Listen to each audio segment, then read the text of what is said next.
Hi children, welcome to our biology class. In the previous class, we studied about the food security, crisis of agriculture sector, how to increase the fertility of soil. Today we have to learn about the microbial fertilizers, unscientific application of chemical fertilizers, how to control pest, integrated pest management. Okay children, shall we start our class?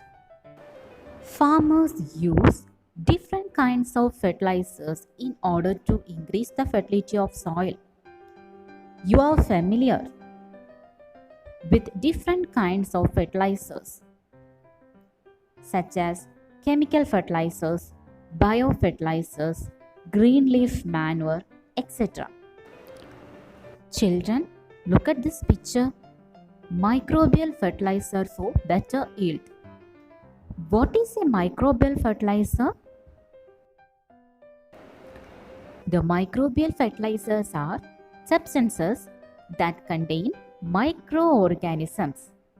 These organisms help to increase the fertility of the soil.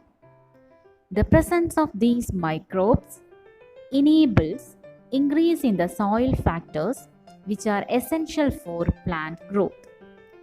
The bacteria like Rhizobium, Azospirillum, Acetobacter, and the aquatic plants like Azolla can be used to increase the nitrogen content in the soil. There are some things to be taken care of. The microbial fertilizers are added to the soil.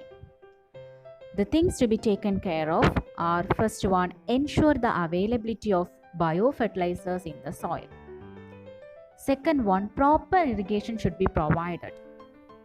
Third one, chemical fertilizers or chemical pesticides should not be used. That is, when we add microbial fertilizers, we should only add the biofertilizers in the soil. We should not add chemical fertilizers or chemical pesticides. And we give the proper irrigation to the plants. The microorganisms can exist in soil only if these precautions are taken. Children, do you know the consequences of unscientific application of chemical fertilizers? Yes, the chemical fertilizers affect the composition of soil, microorganisms in soil. It causes health issues, financial factors. How the chemical fertilizers affect the composition of soil? It changes the total texture of the soil. It destroys the tiny organisms, lower the quantity of carbon in the soil. Next, the microorganism in soil. The continuous use of chemical fertilizers, weedicides, pesticides, etc. adversely affect the soil. The chemical fertilizers suppress the growth of the minute creatures and the soil loses its texture. The next one, the health issues. All the pesticides are high poisonous to pests, insects, birds, vegetables, etc. And these cause many health problems. It also pollutes our air, water and soil. Next, the financial factors. The continuous cultivation of a crop leads to scarcity to certain nutrients in the soil. To overcome this problem, we add more manure. This will increase the cost of production.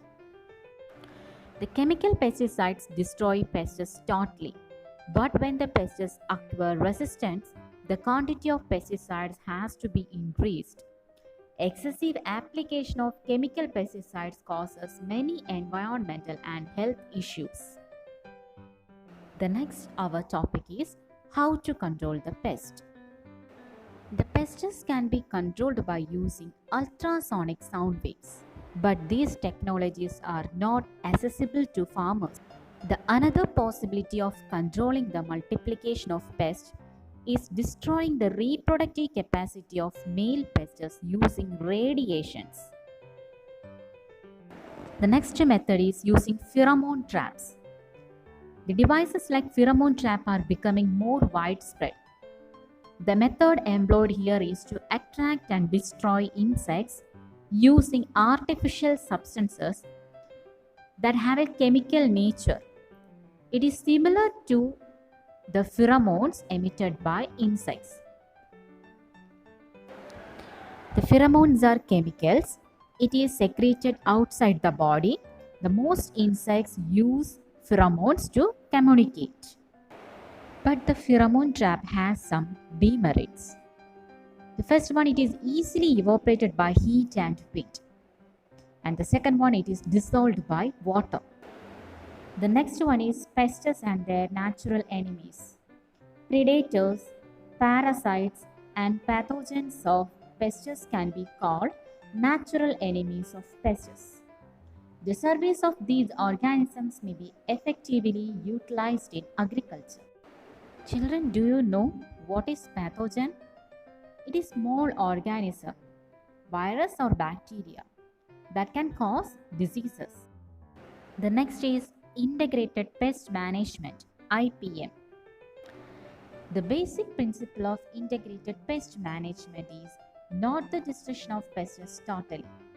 Instead, it tries to prevent the multiplication of pests and to limit their number without loss of crop. This is an eco-friendly method. It ensures the pest control without disturbing the environment. This is done by reducing the use of chemical pesticides and it encouraging the application of biopesticides, natural enemies of pests, mechanical pest control, etc.